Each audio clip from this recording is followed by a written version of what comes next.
The chair crashed against the wall before Mara Bennett even had her coat off. She did not flinch. She had heard the sound of breaking glass through the front door while she was still walking up the driveway, and she had already decided, right there on the gravel path, that she was not going to run back to her car like the others had. A tall man in a dark suit stood at the end of the hallway, his hands raised slightly, as if trying to calm something wild. He turned when he saw her, and let out a breath that sounded like relief. "You must be the new one," he said. "I am Nico. I work for Mr. Rossi. I would tell you to turn around and go home, but the agency already warned you, so I suppose you know what you signed up for." "I know enough," Mara said, though in truth she knew very little. She had read one folder, skimmed through a short medical summary, and been told by a nervous woman at the agency that this job paid 3 times what any other caregiving position paid in the city. She had not asked why. She could not afford to ask why. Her son needed a doctor she could not pay for, and her landlord had already given her a final date written in red ink on a notice taped to her door. Nico led her down the hallway, past a broken vase that nobody had bothered to clean up, past a wall with a long crack running through the plaster where something heavy had struck it. The house itself was beautiful, all dark wood and tall windows, but it did not feel like a home. It felt like a place where something had gone terribly wrong, and no one had figured out how to fix it yet. 11, Nico said quietly, almost to himself. 11 caregivers in 2 months. The last one lasted 4 hours. She left crying, and she was not the type of woman who cried easily. What happened to her? Nothing happened to her. That is the strange part. He never touches anyone. He only says things. Terrible things. He knows exactly where to aim, and he never misses. They reached a set of double doors, and Nico stopped, his hand resting on the handle without turning it. "Last chance," he said. "You can still walk away. I will tell him you were never here." Mara thought of Toby, her 7-year-old son, asleep at her sister's apartment because she could not afford a babysitter and could not risk bringing him somewhere unstable. She thought of the medicine he needed for his lungs, the kind that was not covered by the thin insurance she had cobbled together after losing her last job. She thought of the eviction notice sitting on her kitchen counter like a countdown clock. "I'm not walking away," she said. Nico studied her for a long moment, then opened the door. The room inside was large, with a high ceiling and a wall of windows that let in gray afternoon light. A wheelchair sat near the center of the room, and in it sat a man who did not look like what Mara had expected. She had pictured someone frail, someone broken by illness. Instead, she saw a man built like he had once commanded rooms simply by walking into them, with dark hair, sharp eyes, and a jaw set so tight it looked carved from stone. His legs were still beneath a blanket that had slipped halfway to the floor, and his hands gripped the arms of the chair as if he were trying to push himself out of it through sheer will alone. "Get out," he said, without even looking at her. "I just got here," Mara answered. That made him look up. His eyes moved over her slowly, taking in her simple clothes, the tired lines under her eyes, the way she stood with her feet planted, like she had no intention of being pushed anywhere. "I don't care when you arrived. I said get out. You threw a chair at the wall a few minutes ago. I heard it from outside. If I leave now, whoever comes to clean that up is going to think you're the kind of man who can't control himself. I'd rather not confirm that story for them." Something flickered across his face, something between surprise and anger, and for a moment, Mara thought he might actually throw something at her too. Instead, he laughed, a short, humorless sound. "You have no idea who I am. I know you're Damiano Rossi. I know you used to run half the shipping routes through this city before someone shot you and put you in that chair. I know 11 people have already quit this job, and I know you want me to be the 12th. I'm not going to give you that." Nico, standing near the door, made a small sound like he was holding back a laugh of his own. Damiano's eyes cut toward him sharply, and Nico immediately straightened his face and looked at the floor. "You talk too much for someone who just walked in," Damiano said. "You throw things too much for someone who wants to be left alone," Mara replied. "If you truly wanted to be alone, you would be quiet about it. Instead, you make noise. Loud noise. That tells me you want someone to notice." He stared at her, and for the first time since she had entered the room, he did not have a sharp response ready. The silence stretched long enough that Nico shifted uncomfortably by the door, clearly unused to seeing his employer at a loss for words. "What is your name?" Damiano finally asked, his voice quieter than before, though no less hard. "Mara Bennett." "Well, Mara Bennett, you will not last the week. We'll see." She walked further into the room, set her bag down on a chair near the window, and began looking around, taking stock the way she always did in a new environment. She noted the medical equipment pushed into a corner, unused and gathering dust. She noted the untouched physical therapy mat rolled up against the wall.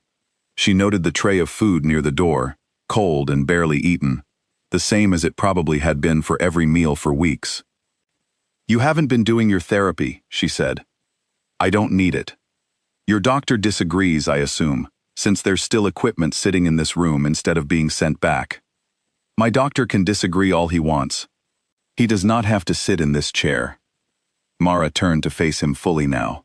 "No, he doesn't. But sitting in the chair and refusing to fight your way out of it are two different things. One is something that happened to you. The other is something you're choosing."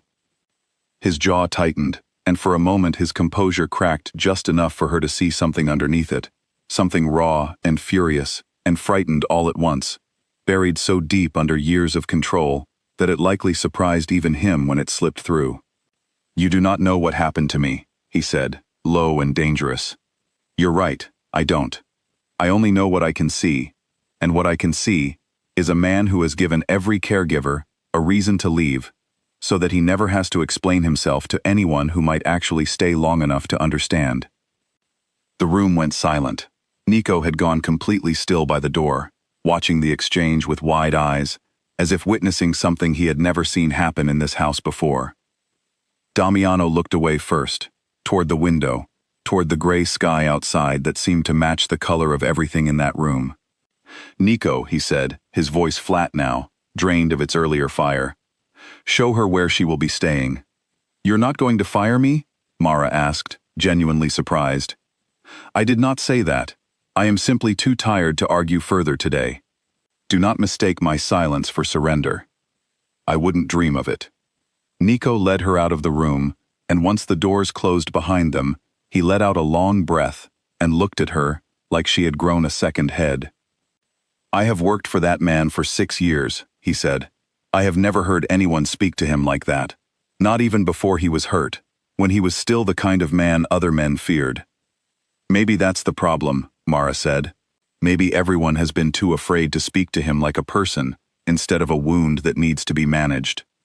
Nico gave her a long, assessing look, the kind of look that suggested he was recalculating everything he had assumed about her the moment she walked through the front door. "The staff quarters are this way," he said. "I will show you around, and then I imagine you will want to call whoever is watching your child. Word of advice: keep your phone charged.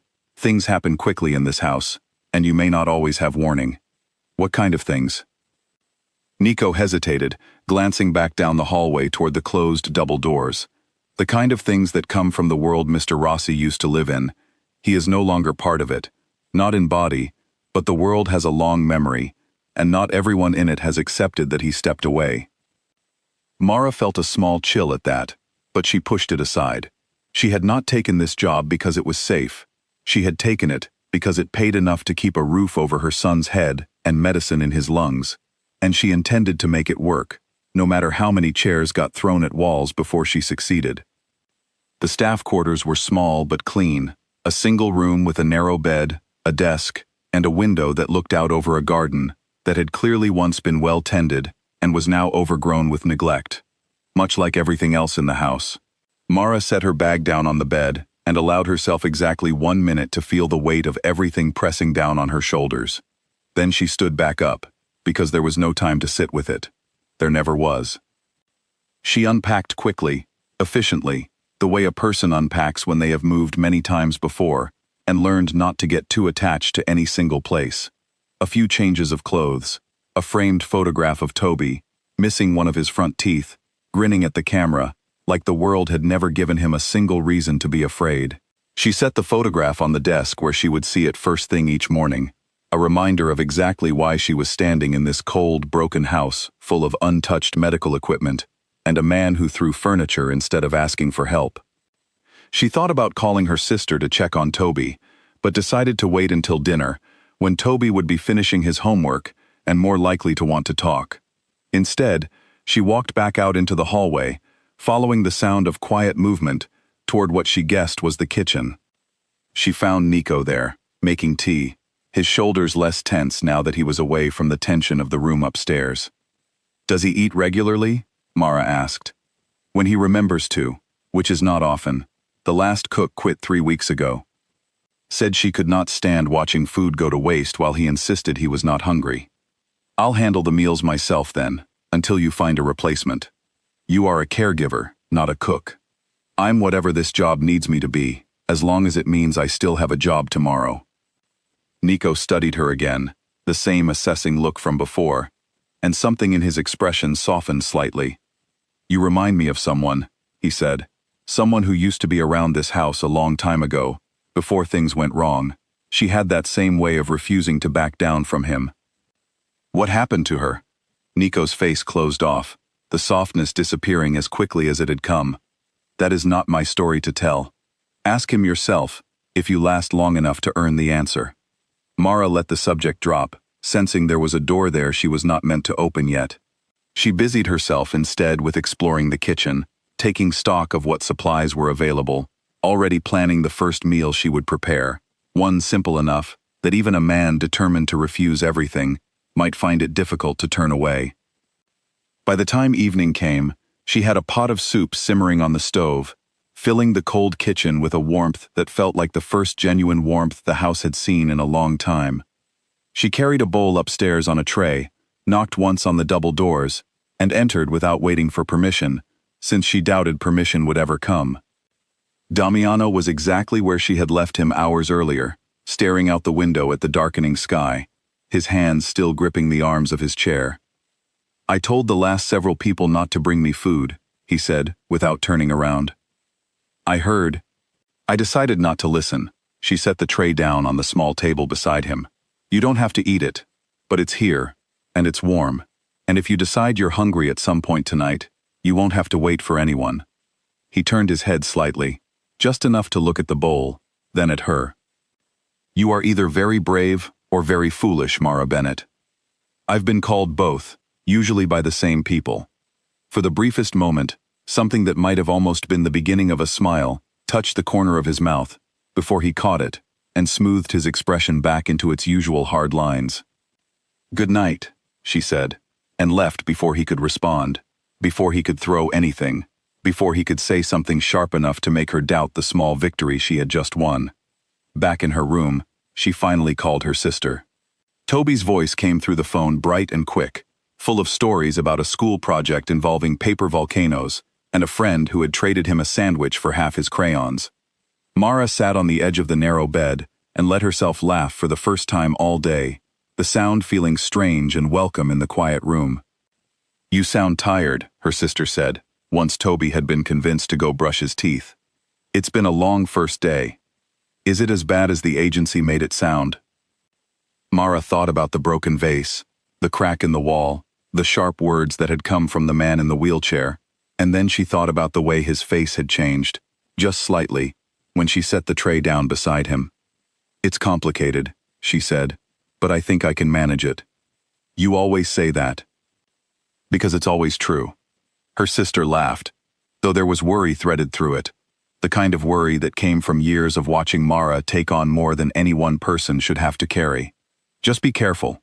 Whatever that family used to be involved in, it doesn't just disappear because the man is in a wheelchair now."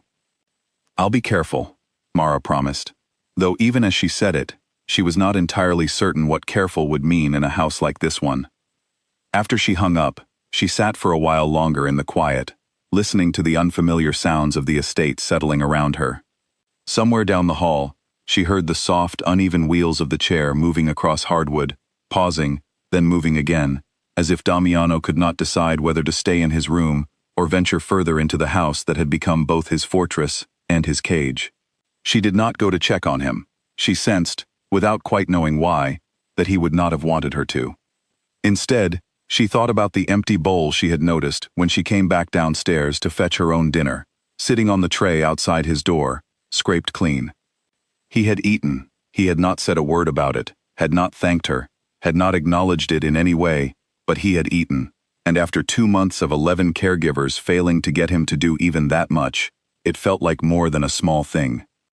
She thought about Nico's words from earlier, about someone from the past who had once refused to back down from Damiano the same way she had, and wondered what had happened to make him close off so quickly when she asked. She wondered how much of the house's brokenness traced back to whatever story lived behind that closed door of memory, and whether she would ever be trusted enough to hear it. There would be time for those questions later, she told herself. Tonight, she had done what she came to do. She had stayed, when 11 others had not. She had gotten him to eat, when 11 others could not. It was not much, measured against the size of the task ahead of her, but it was a beginning, and beginnings mattered. She did not yet know how much more there was to survive, how deep the danger reached beyond the walls of that quiet, broken house, or how much of Damiano Rossi's fury was fear, wearing a harder mask. But as she lay down that night, listening to the unfamiliar creak of an old house settling around her, she made herself one quiet promise. She was not going anywhere. The physical therapy mat was still rolled up against the wall when Mara walked into the room the next morning, and she decided that today, it would not stay that way. Damiano was already awake, sitting near the window with a cup of coffee that had clearly gone cold from sitting untouched. He glanced at her when she entered, then looked back out the window, as if her presence was something he had already decided to ignore. "Good morning," she said. He said nothing. "I brought breakfast, eggs, toast, and fruit, nothing complicated." She set the tray down near him, then walked directly to the corner of the room and began unrolling the therapy mat. "What do you think you're doing?" "Setting up your session. Your doctor's notes say you're supposed to be doing range of motion exercises twice a day. According to the file Nico gave me, it's been 3 weeks since your last one. I did not ask for a session. You didn't ask for breakfast either, and yet here it is." He set his cup down harder than necessary, the sound sharp in the quiet room. "You are not my doctor. You are not my therapist. You are a caregiver, and your job is to care for me in whatever way I decide I want to be cared for, which today does not include being pushed onto a mat like a child." Mara straightened up and looked at him directly. "I read your file last night. I know what happened. The bullet damaged your spinal cord, but the doctors said there was a real chance of partial recovery with consistent therapy. Not certainty, a chance.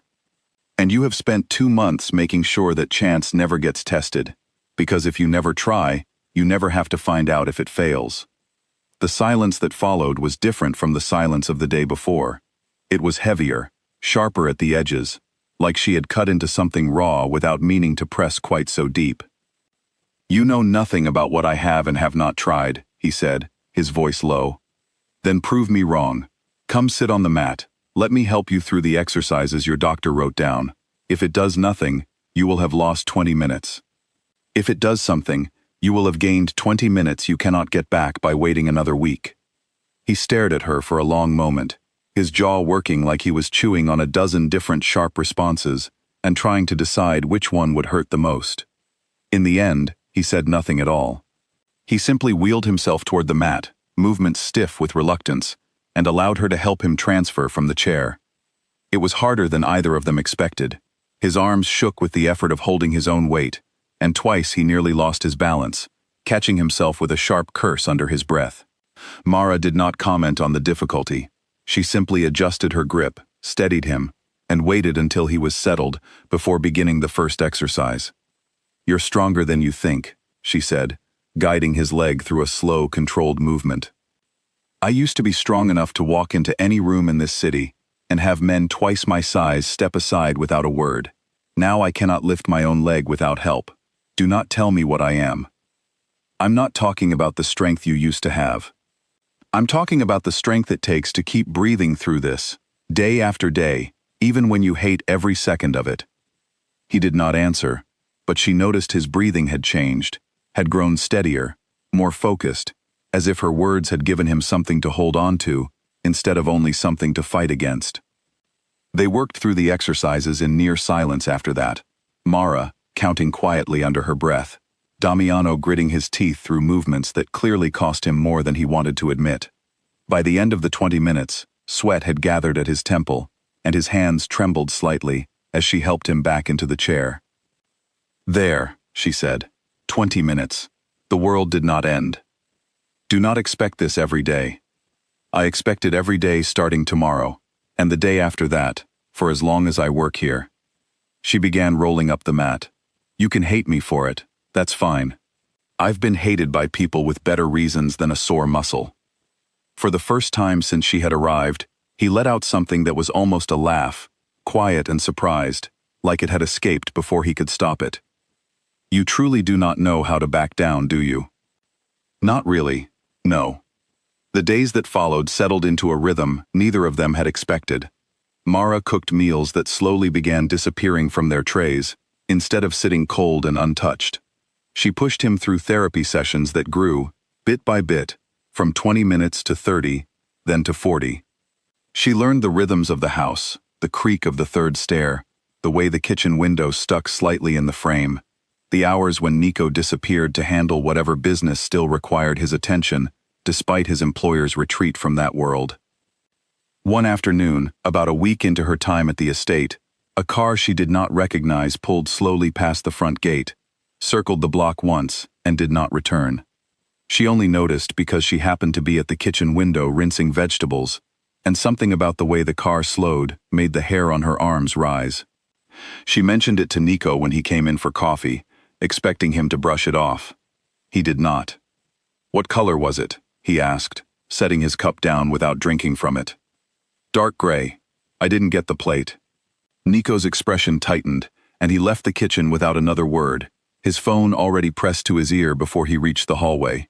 Mara stood there for a long moment, unsettled, before returning to her work, telling herself it was likely nothing, a lost driver, a neighbor she had not yet met.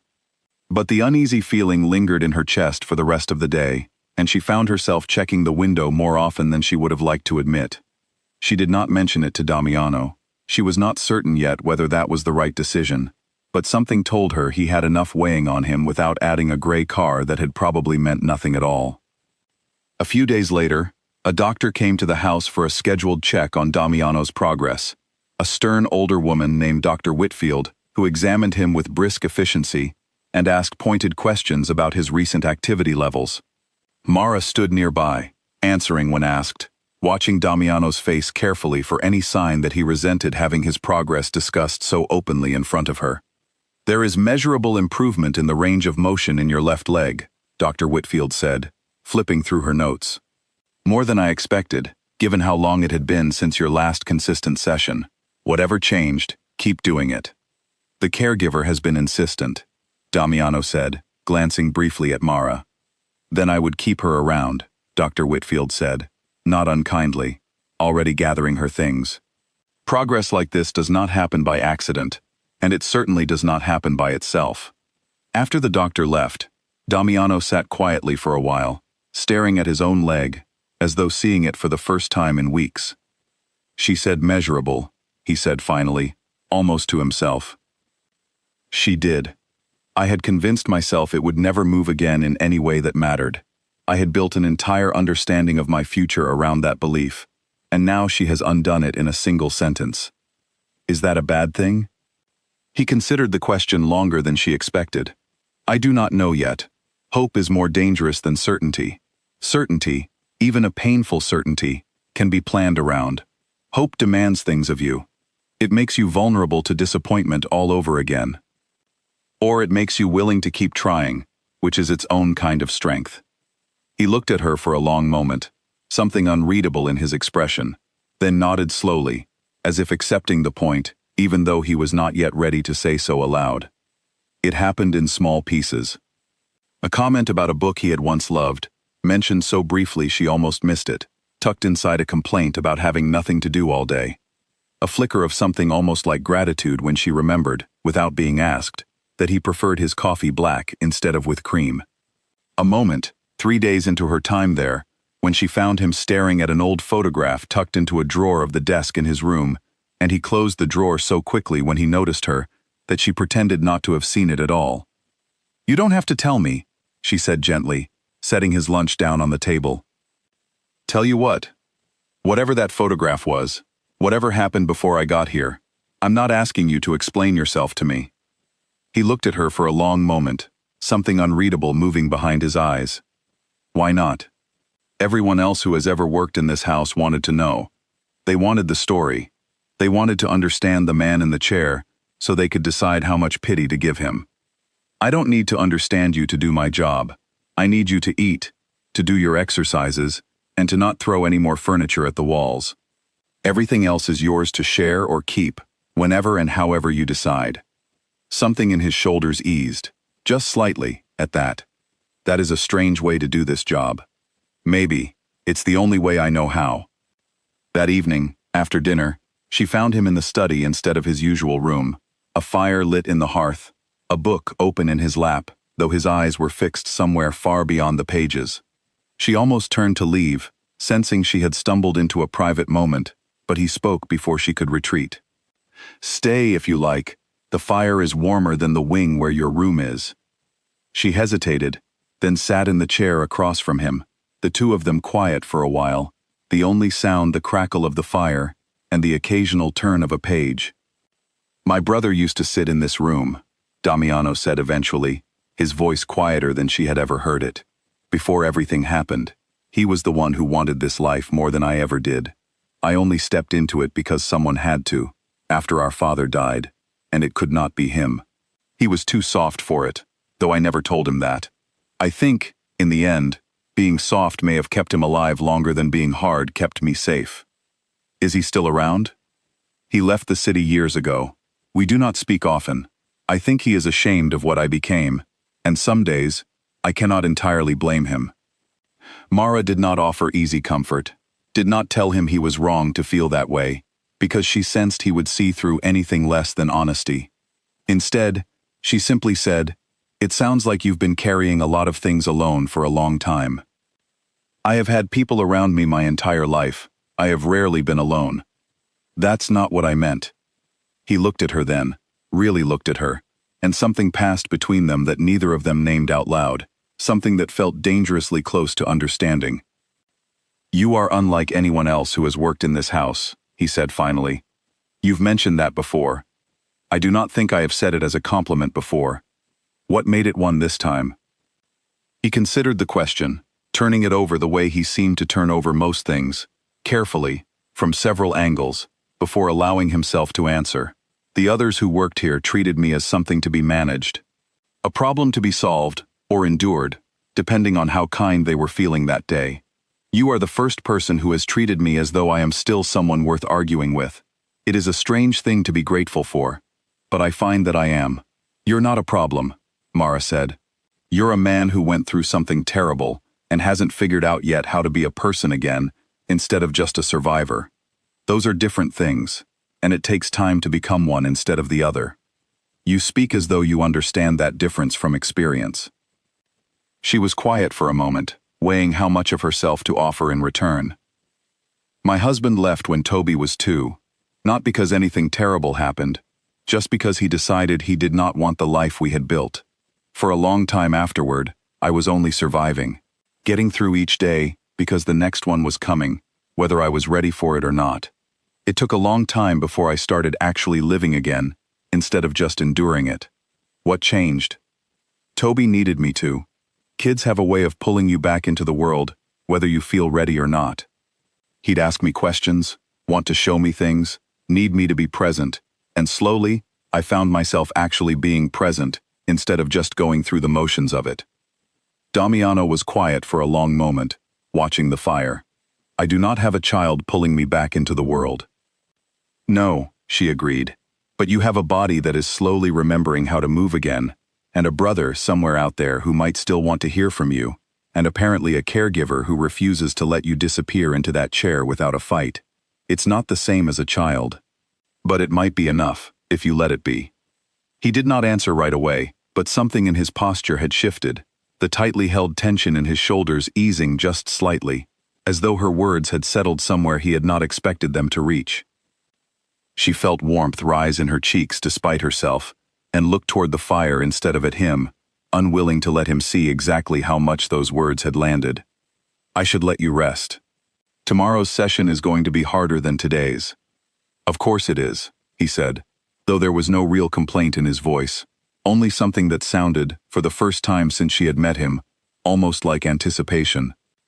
As she walked back to her room that night, Mara found herself thinking, not about the danger Nico had warned her about on her first day, not about the eviction notice waiting for her back home, but about the way Damiano's voice had softened when he spoke about his brother, about the small, guarded flicker of hope in his eyes when she told him the world had not ended after 20 minutes on a mat. She reminded herself, firmly, that she was here for the paycheck, for Toby, for the roof over their heads and the medicine his lungs needed. She reminded herself that whatever cracks were beginning to show in the hard shell Damiano Rossi had built around himself were not her responsibility to fix beyond what her job required. But as she lay awake that night, staring at the ceiling of her small room, she could not quite convince herself that the truce forming between them was only about the job anymore. She thought about the gray car she had seen from the kitchen window, about the way Nico's face had changed when she described it, and told herself again that it was likely nothing. Yet some quiet, careful part of her mind kept returning to it anyway, the way a tongue returns to a sore tooth, unable to leave well enough alone. She thought about Dr. Whitfield's words, about measurable improvement, and wondered whether the same might one day be said about the walls Damiano had built around himself, walls that seemed, ever so slowly, to be showing their first small cracks of light. Tomorrow would bring another session, another meal he might or might not finish, another small battle, in a war that had no clear end in sight. But for tonight, Mara allowed herself to feel something she had not expected to feel in this cold, guarded house.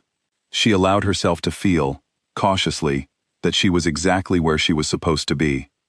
The phone rang at 2 in the morning, and Mara's heart dropped before she even answered it, because no good call ever came at that hour. "Mara, it's Toby," her sister said, her voice tight with worry. "He's burning up. I gave him medicine, but the fever won't break, and his breathing sounds wrong. I think we need to take him in." Mara was already sitting up, already reaching for her shoes, her mind racing through logistics, even as fear closed around her chest like a fist. "Which hospital? I'll meet you there." "Mara, it's a 2-hour drive from where you are. By the time you get here, we'll already be at the hospital. Just stay on the phone with me while I get him in the car." "I can't just stay here while he's sick. You can't leave that job either, not with everything riding on it. Just talk to me, please." Mara sat frozen on the edge of her bed, torn between two impossible choices, her hands shaking as she listened to her sister's footsteps moving quickly through the apartment, to Toby's small, congested cough carrying faintly through the phone.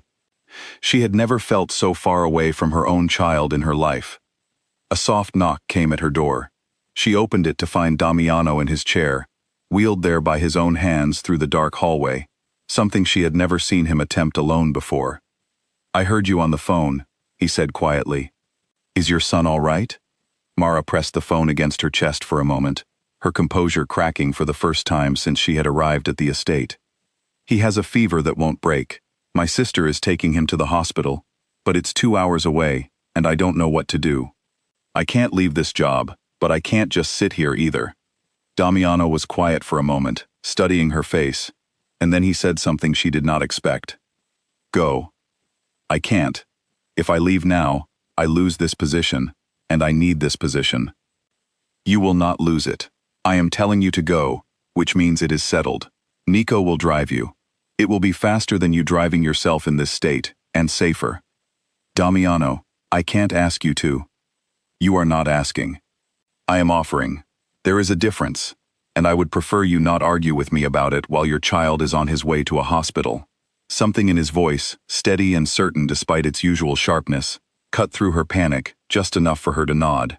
Within 15 minutes, she was in the car with Nico, her sister's voice still in her ear, the dark countryside blurring past the windows as Nico drove faster than she suspected was strictly legal. They reached the hospital 40 minutes after her sister and Toby arrived. Mara ran through the doors and found them in a small examination room. Toby small and pale against the white sheets. An oxygen mask fitted gently over his face, but his eyes were open, and when he saw her, he reached out one small hand. "Mom," he said, muffled through the mask. "I'm here, baby. I'm right here." She took his hand and held it, tears finally breaking free, now that the fear had somewhere to go besides forward motion. The doctor explained it was a respiratory infection, serious but treatable, and that with the right medication and a few days of monitoring, Toby would recover fully.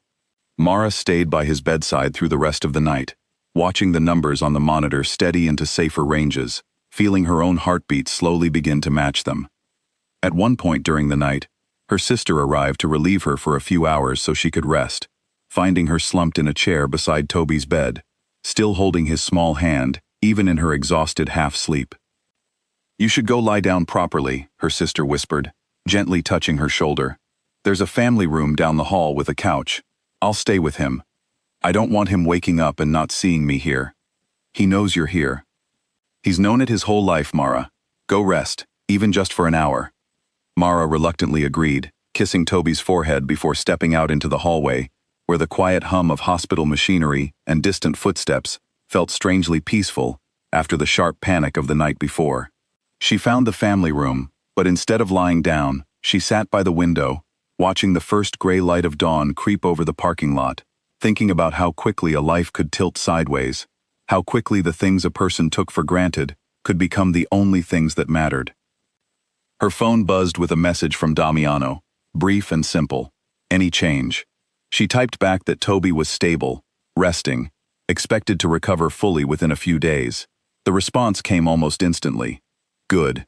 Rest, if you can. Someone should." She stared at the message longer than she needed to, something warm unfurling in her chest, despite the exhaustion pressing down on her. It was such a small thing, a handful of words on a screen, and yet it felt like more genuine care than she had received from another adult, in longer than she wanted to admit.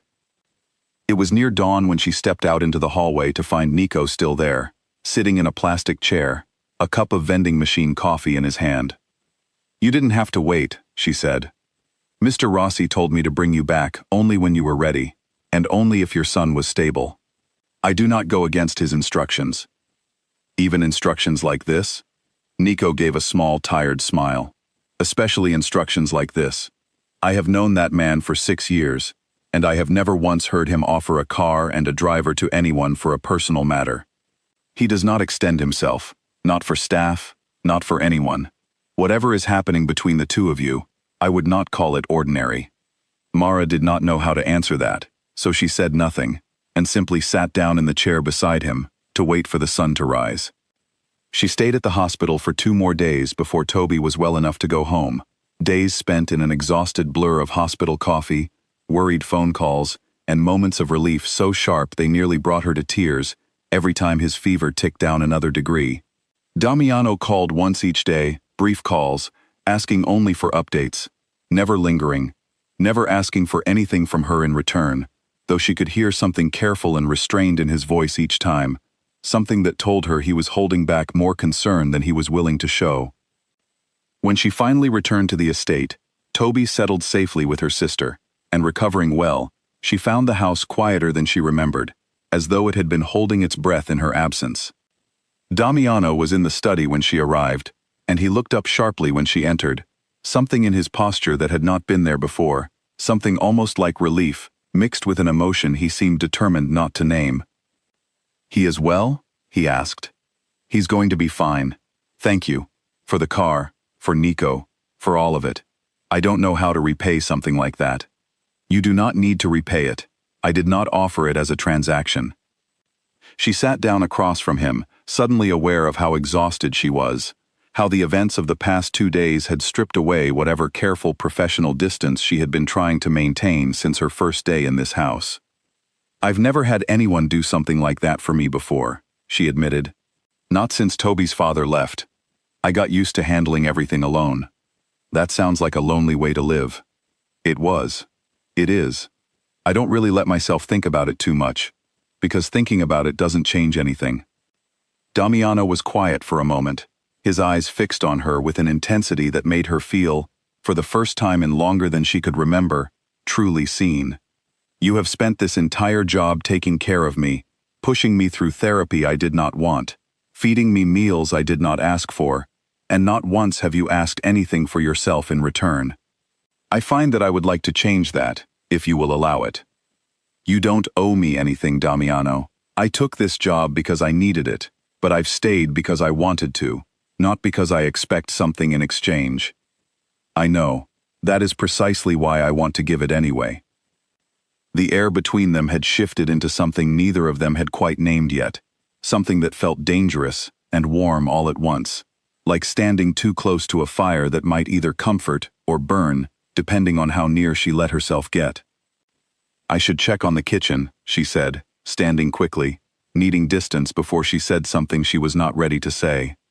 Mara, she paused at the door, looking back at him. Thank you, he said simply, for coming back. Where else would I go? She asked, and left before either of them could examine the answer too closely. That night, unable to sleep despite her exhaustion, she walked out into the garden behind the house, the overgrown paths silvery under the moonlight.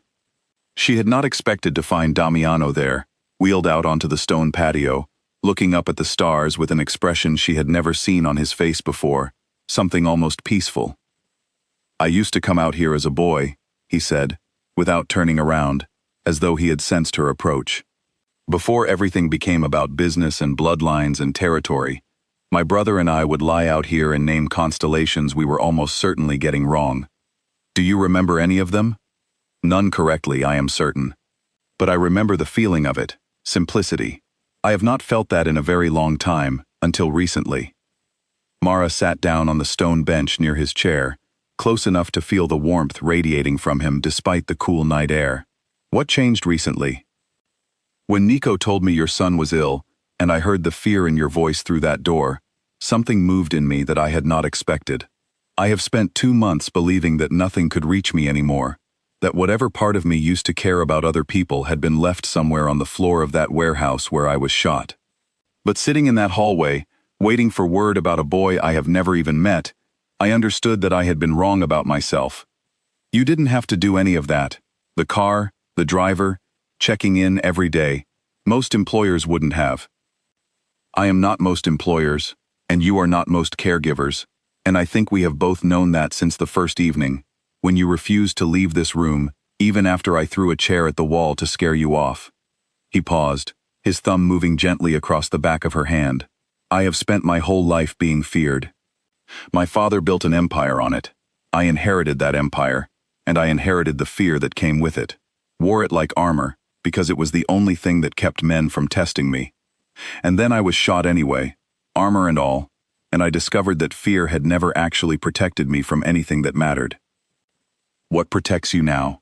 He considered the question for a long moment, the night quiet around them, the distant sound of crickets the only interruption to their conversation. I am beginning to think it might be this. Honesty. Someone willing to sit beside me and tell me the truth even when the truth is uncomfortable, rather than someone who only tells me what they think I want to hear because they are afraid of what happens if they do not. I've never been very good at telling people what they want to hear, Mara admitted. It's gotten me in trouble more than once. It is the reason I am still sitting up talking to you at this hour, instead of sending you away like I sent away everyone before you. He turned his hand fully to grip hers, his grip warm and steady despite the chill of the night air. I do not know how to do this, Mara. I do not know how to be the kind of man who lets someone matter to him without immediately calculating the danger it puts them in. It is the way I was raised to think, and old habits do not disappear simply because I wish them to. Then we'll figure it out as we go. I don't have a manual for this either. I never expected to feel anything like this again, especially not for a man who tried to scare me out of a job on my very first day. He let out a low laugh, the sound rough but genuine. In my defense, I did not know yet that you would refuse to be scared away by anything. You know now. I do. And I find that I am glad of it, more glad than I have been of anything in a very long time. They sat together for a while longer in comfortable silence, the tension of the past days slowly draining from Mara's shoulders as she allowed herself, just for this one quiet hour, to simply exist in the moment, without calculating what came next, without worrying about eviction notices, or hospital bills, or gray cars circling city blocks. It felt, for the first time in longer than she could remember, like she was not carrying the entire weight of her world alone. He turned to look at her, and in the moonlight, his features looked softer than she had ever seen them. The hard lines of control loosened, just enough to reveal something more honest underneath. "You know exactly what changed," he said quietly. She did know, had known for days now if she was honest with herself, had felt it building in every small exchange, every shared meal, every therapy session, that ended with something warmer than professional distance passing between them. She did not answer with words. She simply reached out and placed her hand over his on the arm of the chair, and he turned his palm upward to hold hers properly, their fingers lacing together in the quiet dark. Neither of them spoke for a long while after that. They simply sat together beneath the stars, two people who had each spent too long surviving alone, finally allowing themselves the fragile, uncertain beginning of something neither of them had expected to find in a house full of broken furniture and untouched therapy mats. But even as she allowed herself that quiet moment of peace, some careful, watchful part of Mara's mind remembered the gray car circling the block, remembered the way Nico's face had tightened at the mention of it, and wondered how long this fragile peace would be allowed to last before the world outside these garden walls came looking for the man who had once ruled it. The envelope was waiting on the kitchen counter when Mara came down for breakfast. Plain white, no stamp, no return address, just her name, written across the front in neat, deliberate handwriting. Her hands trembled slightly as she opened it. Inside was a single photograph, printed on plain paper. It showed her walking into a grocery store 2 days earlier, Toby's hand in hers, taken from a distance, from a car parked across the street. Beneath the photograph, a short line of typed text. "Pretty family. Would be a shame if Rossi's new arrangement got them hurt." Mara stood frozen in the kitchen, the paper shaking in her grip, her mind racing through every possible explanation, before landing, cold and certain, on the truth. This was not a mistake.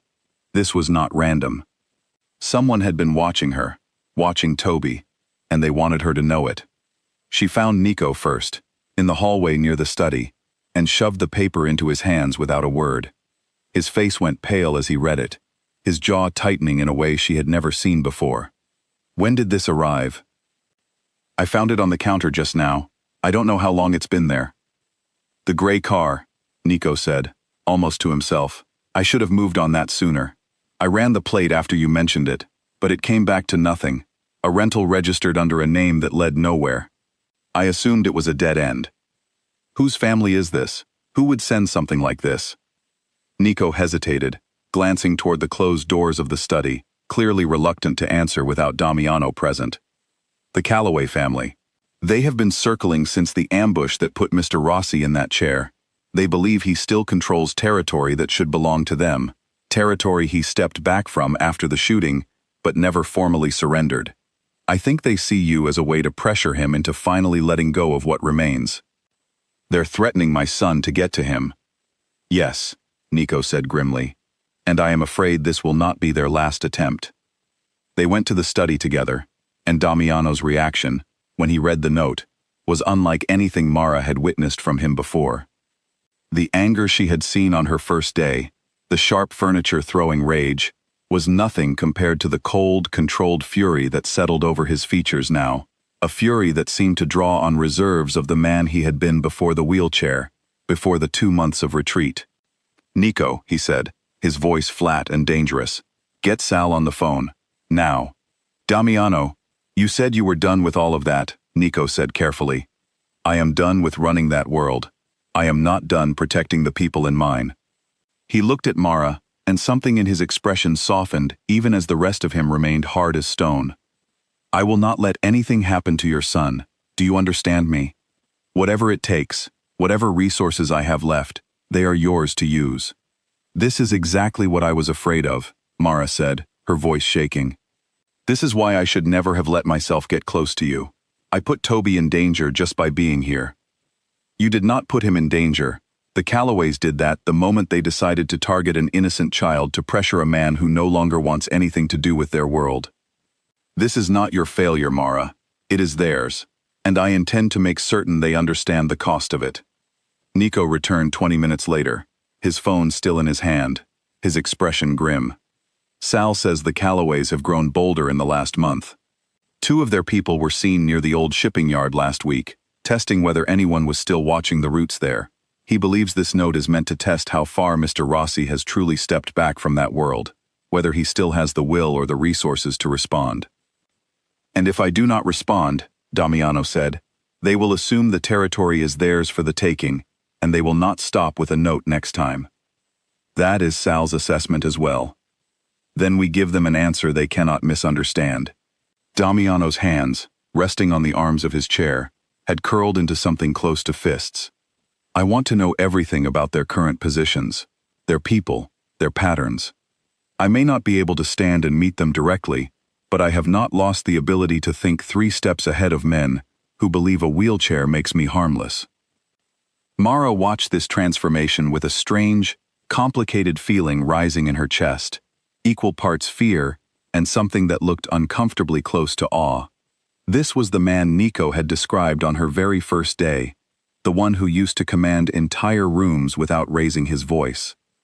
She was seeing it now, not in physical presence, but in the sharp, unwavering focus of his mind, and she understood, watching him, exactly why the Callaways had waited until he was wounded to make their move, rather than confronting him when he was whole. Within the hour, the estate had transformed. Men Mara had never seen before arrived quietly, taking up positions around the property, checking sightlines, installing additional cameras at the gate. Damiano, from his chair, directed much of it himself, his voice sharp and commanding in a way that made it easy, for the first time, to imagine the powerful man he had once been before the ambush stripped that power from his legs. I want a car at the sister's apartment within the hour, he told Nico. Discreet, but visible enough to be a deterrent. And I want Toby and Mara's sister brought here, to the estate, where I have real security, instead of an apartment with a single lock on the door. You want to bring my son here? Mara asked, into a house that just received a threat against him. He is safer here, behind gates and cameras and men who know how to watch for danger, than he is in an apartment the Callaways already know how to find. I understand the fear in the idea, but trust me when I say this house, as it stands right now, is more secure than anywhere else I can offer you on short notice. Mara wanted to argue, every protective instinct in her screaming against the idea of bringing her child closer to the source of danger, rather than further away, but she also understood, looking at the men now stationed around the property, that Damiano was not offering an empty gesture. He was offering everything he had left of his old power, spending it entirely on her son's safety. Okay, she said finally. Okay, bring them here. Toby arrived 2 hours later, wide-eyed and curious about the large house and the quiet men stationed near the gate, blissfully unaware of the danger that had prompted the sudden move. Mara's sister looked far less at ease, casting worried glances at Mara throughout the drive up to the main door, but she said nothing in front of Toby, keeping her fear carefully hidden for his sake. Damiano met them in the front hall, and Mara watched with her heart in her throat, as Toby approached the wheelchair without hesitation, curiosity winning out over any shyness. Do you race in that? Toby asked, studying the chair with open fascination. It looks fast. I have not tried racing it, Damiano said, something almost like amusement flickering across his usually guarded features. Though I imagine I could give a fair account of myself if the opportunity arose. Can I try it sometime? Toby, Mara said, half embarrassed, half charmed despite the fear still coiled tight in her chest. It is all right, Damiano said. Perhaps, once things have settled, we can discuss terms. I imagine a proper race would require some very serious negotiation beforehand. Toby grinned, delighted, and allowed himself to be led off by Mara's sister to explore the house under Nico's careful supervision, leaving Mara and Damiano alone in the front hall. Thank you, Mara said quietly, for how you are with him, for all of this. I meant what I said earlier, whatever it takes. He reached for her hand, and she let him take it, grateful for the steady warmth of his grip, even as fear continued to churn beneath her composure. The Callaways made a mistake targeting your son. I stepped back from that world, because I no longer wanted the constant war of it. But I have not forgotten how to fight when the people I care about are threatened. I'm scared, Damiano. I've never been more scared in my life. I know, I am not going to pretend this is not dangerous, because you deserve honesty more than comfort. But I promise you this, I will not let them touch your son. I will not let them touch you. Whatever remains of the man I used to be, I am putting all of it toward that promise. That night, after Toby had finally fallen asleep in one of the estate's guest rooms, exhausted from the excitement of exploring an unfamiliar house, Mara sat with Damiano in the study, going over security details with Nico and two other men whose names she had not yet learned. The conversation was tense, strategic, full of terms she did not fully understand, routes and coverage and contingencies, but she forced herself to stay present through all of it, understanding that her son's safety might depend on details she could not afford to tune out. The Callaways will likely try something within the next few days, one of the men said. They will not want to give us time to fully secure the property. If they are going to move, it will be soon, and it will likely be direct. Then we will be ready, Damiano said. I want eyes on every entrance, every window on the ground floor reinforced, and I want Mara and her family kept in the interior rooms at all times, until this is resolved. What about the staff? Nico asked. The cook returns tomorrow, and there are 2 groundskeepers scheduled for the week. Cancel all outside staff until further notice. I do not want unfamiliar faces on this property, while we are dealing with a threat we cannot yet fully see. Mara can manage the kitchen as she has been, and the grounds can wait. One of the unfamiliar men, a broad-shouldered figure introduced only as Enzo, cleared his throat. There is also the question of the boys' school, if this stretches on more than a few days, and the sister will need to return to her own job at some point, unless she is willing to stay here longer. We will handle those questions as they come, Damiano said. For now, the priority is containment. Nobody moves in or out of this property without Nico's knowledge, and nobody outside this room knows the boy is here. Mara's sister, who had been sitting quietly near the back of the room through most of the discussion, finally spoke, her voice tight with barely restrained fear. Is this really going to keep him safe? I need you to be honest with me, because I have my own life to think about too, and I brought my nephew into the middle of something I do not fully understand. Damiano turned to face her directly, his expression softening slightly, though the underlying steel remained. I will not insult you with false certainty. This is dangerous, and I would be lying if I told you otherwise. But I have spent years understanding exactly how men like the Callaways think and operate, and I am telling you that this house, secured as it now is, gives your nephew a far better chance than any apartment with a single lock on the door. I am not asking you to trust me blindly. I am asking you to trust the precautions we are putting in place, and to know that I will spend every resource I still have protecting him. Mara's sister studied him for a long moment, then nodded slowly, some of the tension in her shoulders easing, though not disappearing entirely. All right, we'll stay, for now. The meeting continued for another hour, details layered upon details, until even Mara, determined to stay present through all of it, found her focus beginning to fray at the edges, from exhaustion and fear combined. Mara listened to him give orders with the same cold precision she imagined he once used to run entire shipping routes through the city, and she found herself both terrified and, in some strange way she did not fully understand, reassured. This was a man who had spent 2 months collapsing under the weight of his own helplessness, and now, faced with a genuine threat to people he cared about, he had found his footing again, sharp and certain, exactly the kind of strength their situation demanded. Later, alone in her room, unable to sleep with Toby down the hall, and danger circling somewhere beyond the gates, she heard a soft knock at her door. Damiano sat in the hallway, having wheeled himself there alone once again. I could not sleep either, he said simply. She let him in, and they sat together in silence for a long while, her hand in his, both of them listening to the quiet sounds of the house settling around them, both of them aware that whatever peace they had found together over the past weeks was about to be tested in a way neither of them could fully prepare for. Whatever happens, Mara said quietly, I don't regret staying.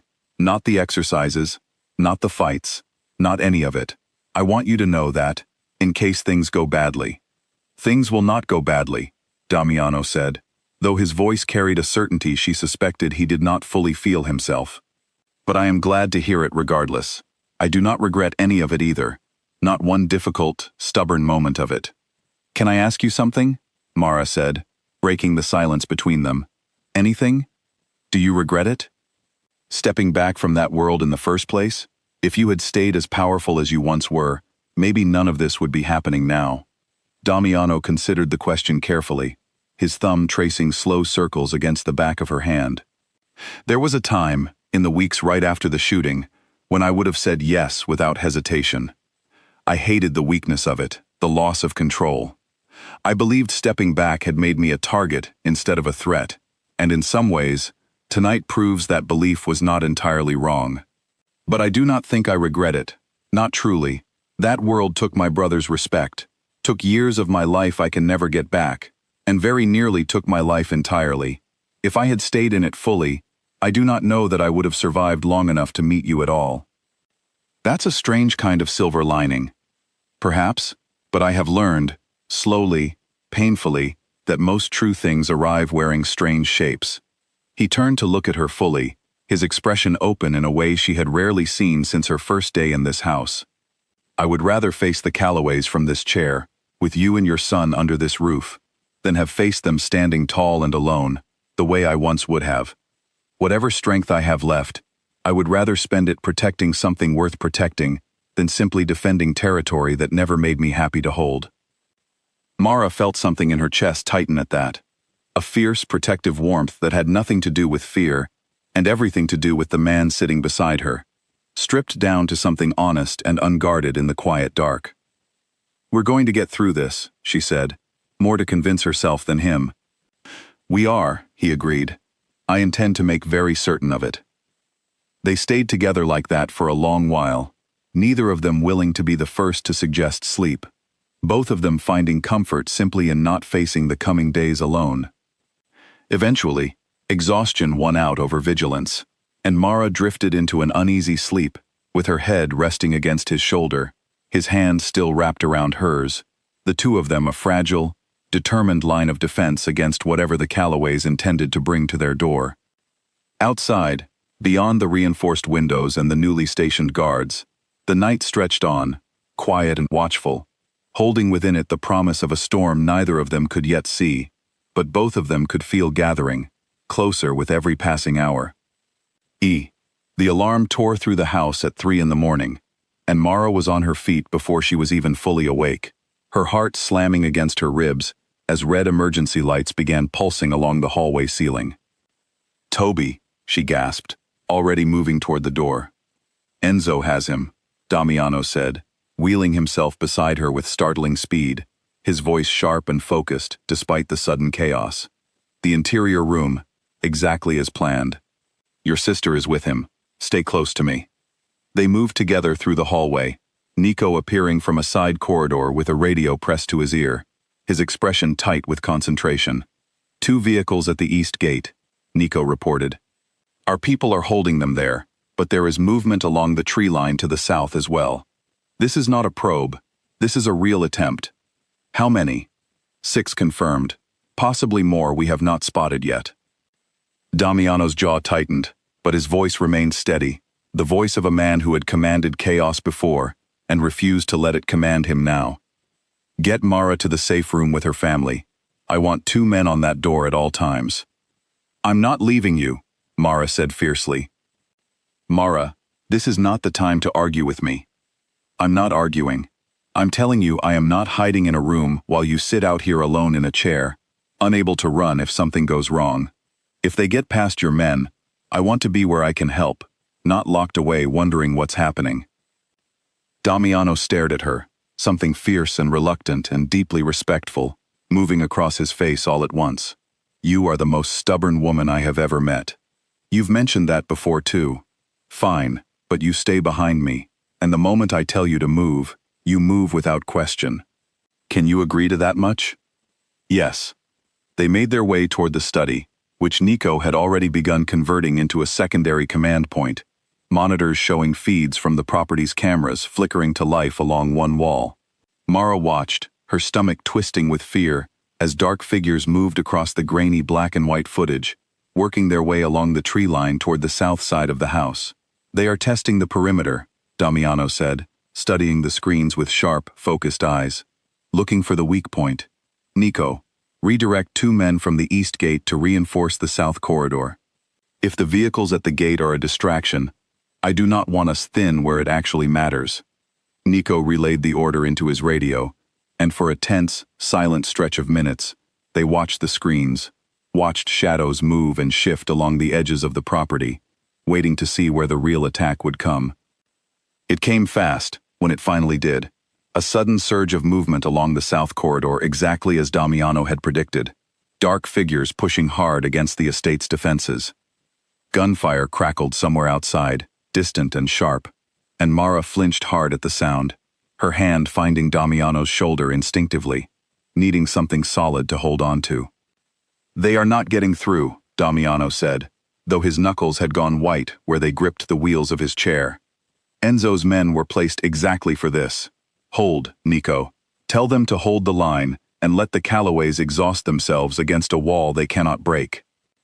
The minutes that followed felt endless, the sound of distant gunfire punctuated by radio chatter, Nico's voice steady and clipped as he relayed positions and orders between the men stationed around the property.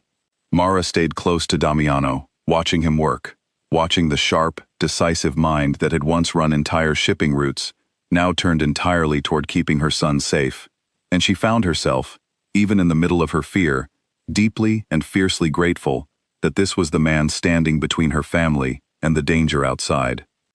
"South corridor is holding," Nico reported after several tense minutes. "2 of theirs down, none of ours. They are pulling back." "They will not simply give up," Damiano said. "Callaway does not send 6 men expecting to fail without a backup plan. Widen the search. I want to know if there is a second team we have not spotted yet." His instincts proved correct.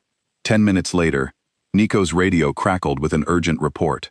A window near the kitchen, the one room Mara knew stuck slightly in its frame, had been forced open, and 2 figures were now inside the house. Mara's blood ran cold. The kitchen was close to the interior room, where Toby and her sister were hiding. "Damiano."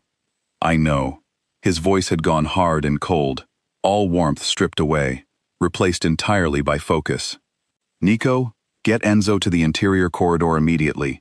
Mara, this is where you listen to me. Stay here, behind this door, and do not come out until I or Nico comes for you personally. Do you understand?" "What are you going to do?" "I am going to make certain those men never reach that room." He was already wheeling himself toward the door, moving with a speed and determination that startled her, given how carefully he usually navigated the house. "You can't go out there. I am the reason those men are here at all. I will not sit behind a locked door while they get anywhere near your son because of a war that belongs to me." His eyes met hers, fierce and certain. "Trust me, Mara. I have not survived this long by being careless, even now, even like this." Before she could argue further, he was gone, wheeling swiftly down the hallway with Nico close behind, leaving Mara alone in the study, with nothing but the sound of her own frantic heartbeat and the distant echo of voices and movement somewhere deeper in the house.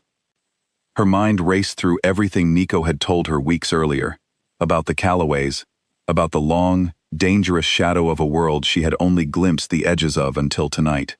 She thought about the note left on the kitchen counter, the photograph of her and Toby at the grocery store, the cold certainty in those typed words. She thought about how quickly a quiet, ordinary life could be pulled into something so much larger and more dangerous than she had ever imagined signing up for when she first walked up that gravel driveway. But mostly, she thought about Toby, asleep or awake somewhere down that hallway, too young to understand why armed men were forcing their way into the house that had become, however strangely, something like a second home to him. She did not stay behind the door. She followed at a careful distance, staying low, staying quiet, every instinct in her screaming to reach her son, even as fear told her to hide. She reached the hallway outside the kitchen just in time to see Damiano positioned near the corner, using the heavy oak table that had been dragged there as cover, directing Enzo and another man toward the two intruders who had frozen at the sight of armed resistance waiting for them instead of an empty house. "Drop your weapons," Damiano said, his voice carrying the same cold command Mara imagined he once used, to control entire rooms of dangerous men. "You are outnumbered, and your team outside has already fallen back. Calloway sent you to die here for nothing. Think carefully about whether that is truly the hill you intend to fall on tonight." One of the intruders hesitated, glancing at his partner, some silent calculation passing between them. Slowly, reluctantly, they lowered their weapons to the floor.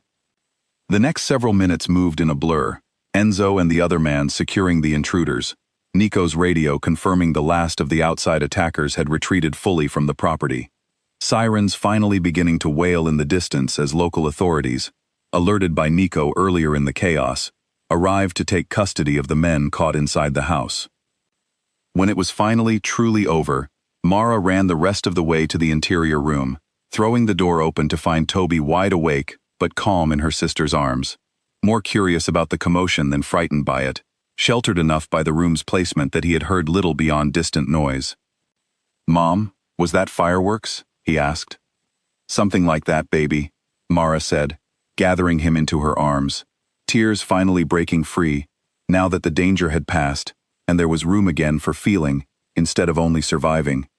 She found Damiano afterward in the study, exhausted, his hands still faintly trembling with the aftermath of adrenaline, but alive, unharmed, victorious in the only way that had mattered.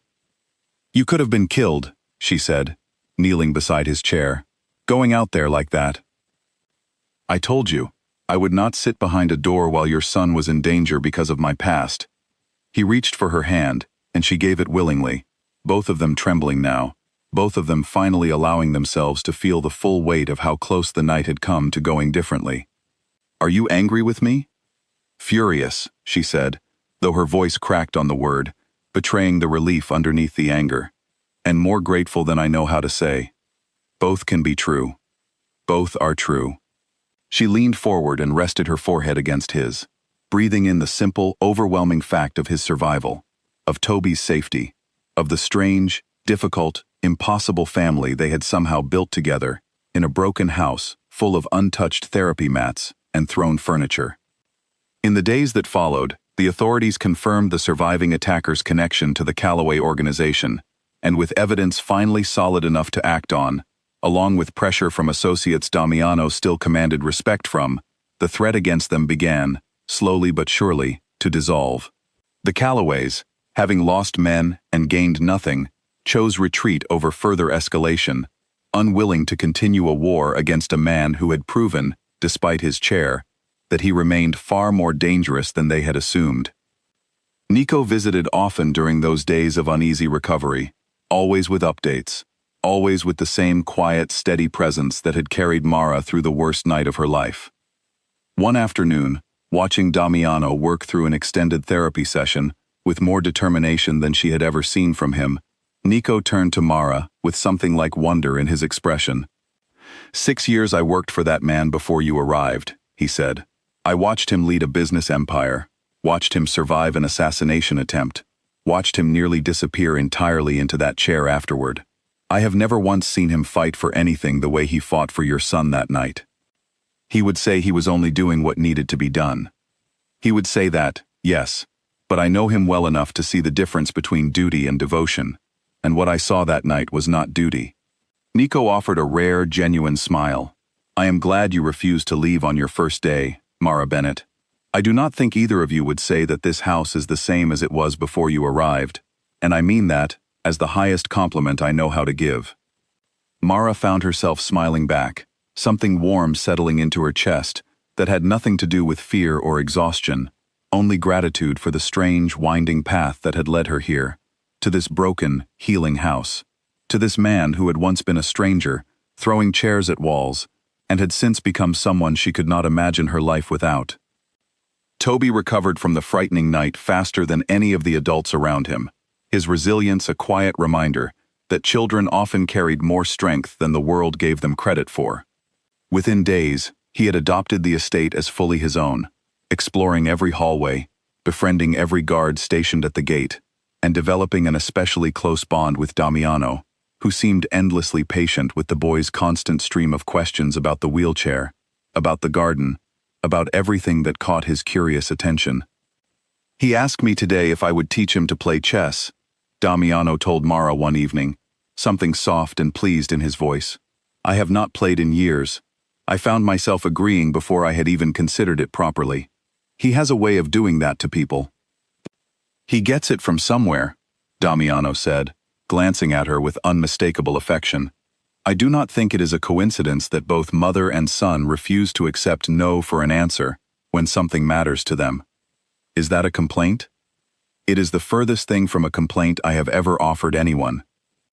Weeks later, once the danger had fully passed and the house had settled back into something resembling peace, Mara stood in the garden where they had first held hands beneath the stars, watching Toby race across the grass with a soccer ball Damiano had bought him, laughing freely, in a way that made her chest ache with gratitude. Damiano wheeled up beside her, watching the same scene with something soft and unguarded in his expression, an expression she had come to recognize now as simply happiness, uncomplicated and honest. I have been thinking, he said, about what comes next. What did you have in mind? I do not want you to be my caregiver anymore, Mara. Her stomach dropped, fear flickering through her before he continued, a small smile finally breaking through his usually careful expression. I want you to stay in this house because you choose to, not because a paycheck requires it. I want to build a life here, with you, with Toby, one built on something more permanent than an employment agreement. I am asking you to stay, not as staff, but as mine, if you will have me. Mara felt tears rise, unexpected and warm, as she looked at this man who had once thrown a chair against a wall to scare her away, who had since become the steadiest, most unexpected foundation of her entire life. I already chose to stay, she said softly, the day I refused to leave, even after everything you threw at me. I think some part of me knew, even then, that I wasn't just staying for the paycheck anymore. Is that a yes? That's a yes. She leaned down and kissed him, soft and certain, sealing a promise that had been building quietly between them since the very first evening she had walked through his door and refused to walk back out. That evening, they sat together on the garden patio as the sun sank low over the estate, Toby finally worn out from an afternoon of running, curled up asleep on a blanket nearby with the soccer ball still tucked under one arm. Mara's sister had gone home earlier in the week, once the danger had fully passed, though she promised to visit often, still slightly amazed by how quickly her sister's difficult, uncertain job had turned into something resembling a whole new life. I keep thinking about that first day, Mara admitted, watching the colors shift across the sky. Nico told me 11 caregivers had already quit, that you never lasted longer than a few hours with anyone. I almost turned around in that driveway. What stopped you? Toby, the bills, all the practical reasons that had nothing to do with you at all. She smiled, remembering the version of herself who had walked up that gravel path with nothing but grim determination and a folder of medical notes she barely understood. I never expected any of this, not the danger, not the fear, and definitely not falling in love with the man who threw a chair at a wall on my very first day. In my defense, the chair did not hit you. It hit the wall hard enough to leave a crack that's still there. A fair point, he conceded, laughing softly, a sound that had become far more familiar to her now than the sharp, guarded silence he had greeted her with all those weeks ago. I suppose I owe that wall an apology as well, since it has had to witness this entire transformation alongside the rest of us. Mara laughed too, leaning her head against his shoulder as the last light faded from the sky, Toby's quiet breathing nearby, the house behind them finally, truly at peace after everything it had weathered. She thought about the long, frightening road that had brought her here, the eviction notice, the desperate need for a paycheck, the broken man in the wheelchair who had refused every caregiver before her. She thought about how none of them had lasted a single day. And she thought, with a quiet, settled certainty that filled every corner of her chest, that she never intended to leave at all. Behind them, Toby's laughter carried across the garden, bright and unburdened, and for the first time since a bullet had shattered his old life, Damiano Rossi felt, fully and completely, like a man who had finally found something worth staying whole for.